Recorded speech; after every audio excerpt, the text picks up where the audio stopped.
salam saudara terkasih, bertemu lagi bersama saya Lucy Deiva di konten yang memberitakan kabar baik dan juga memberitakan di sekeliling kita bagaimana keadaan keimanan kita sebagai orang-orang yang percaya. Selalu kita bersyukur, mengucap syukur selalu apapun yang terjadi dalam hidup kita pastinya.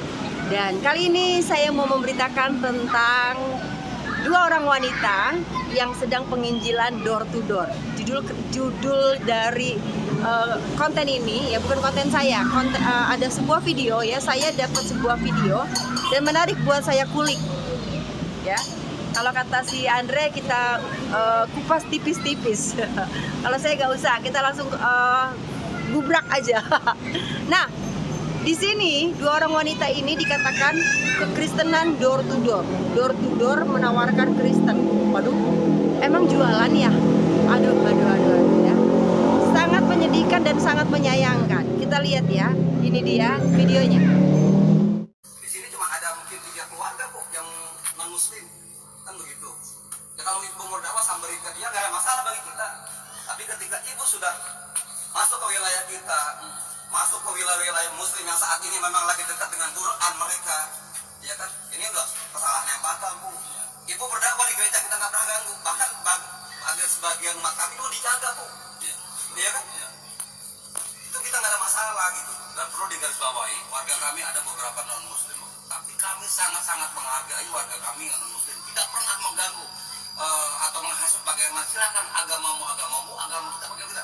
Tapi dengan datangnya ibu ke masyarakat kami itu sekali lagi tanpa ada izin dari RT RW, ibu langsung door to door menyampaikan. Di sini kita lihat dua wanita ini sedang di persekusi ya, tapi tanda kutip ya. Persekusi itu dalam arti mereka diadili di sebuah pos kamling kayaknya ya, sebuah komplek. Ya, bagaimana para masyarakat di sana tidak setuju dan pastinya kurang berkenan apa yang dilakukan dua wanita ini. Ya, lanjutkan.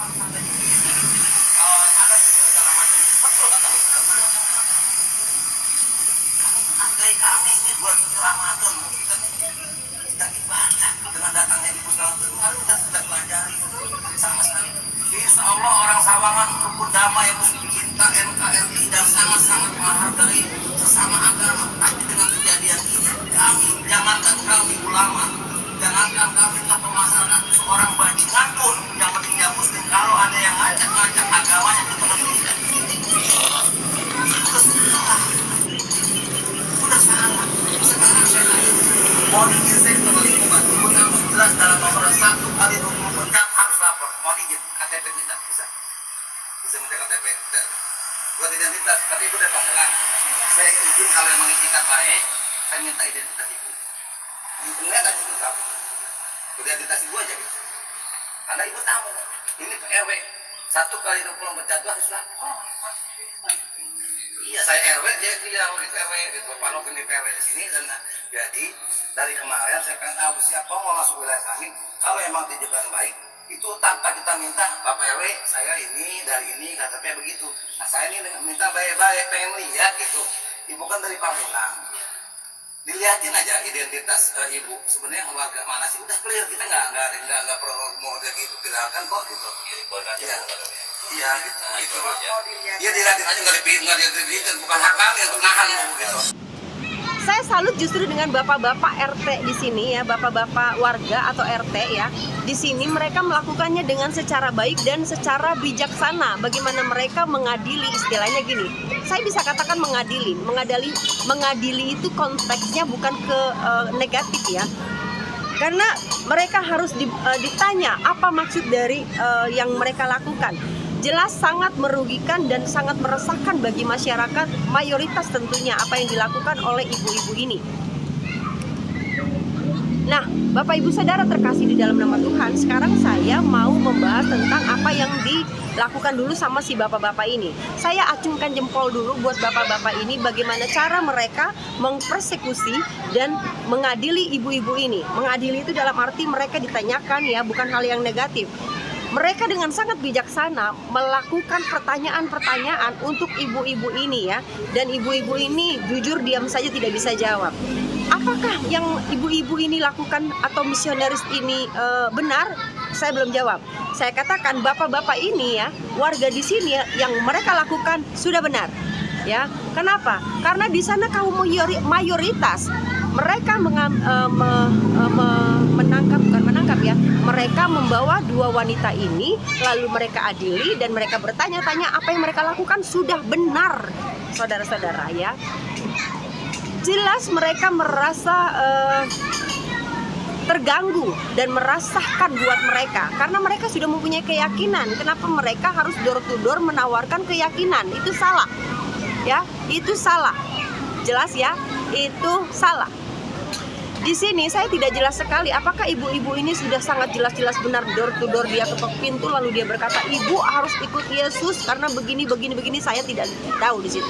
Tapi di sini dikatakan bahwasanya ibu-ibu ini sudah meresahkan. Mereka sudah datangin setiap rumah, lalu mereka membagikan brosur. Saya tidak jelas ya brosurnya seperti apa.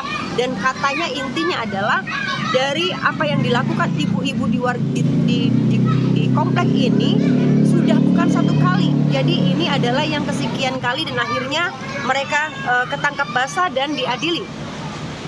Dan Bapak Ibu Saudara terkasih, saya katakan ya, bukan terlepas dari mayoritas atau minoritas, tetapi yang dilakukan misionaris ini salah.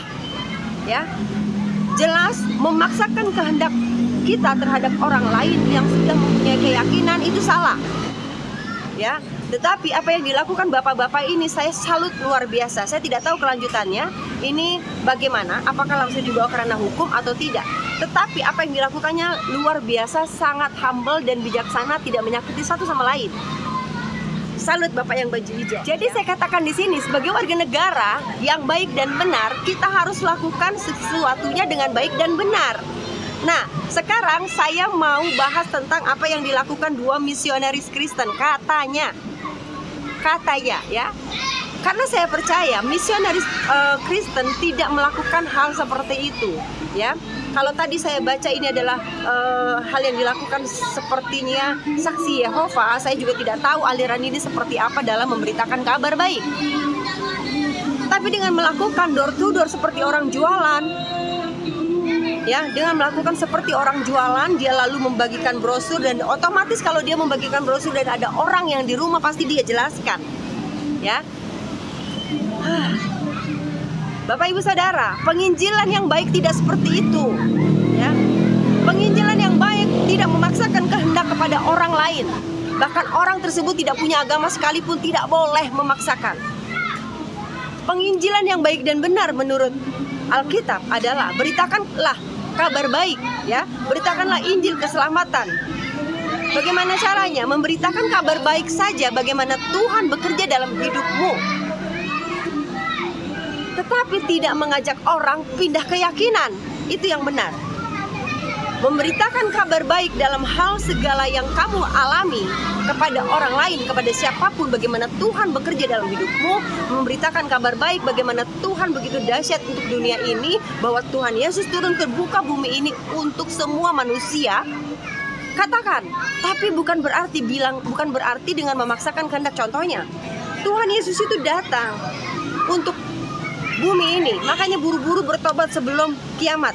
Buruan deh masuk Kristen, buruan deh pindah agama. Itu salah, ya. Saya katakan itu salah. Dan kalau hal ini terjadi, banyak orang yang ditangkap. Saya setuju, karena apa yang dilakukan salah.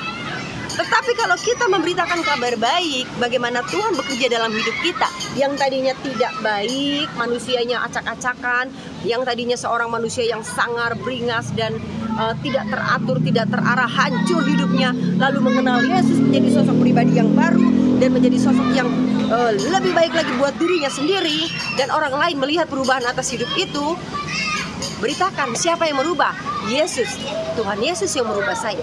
Katakan cukup bagaimana Tuhan bekerja dalam hidupmu, merubah hidupmu yang rusak menjadi baik, merubah hidupmu yang beringas, yang bajingan menjadi baik, sehingga orang berkata, siapa sosok ini?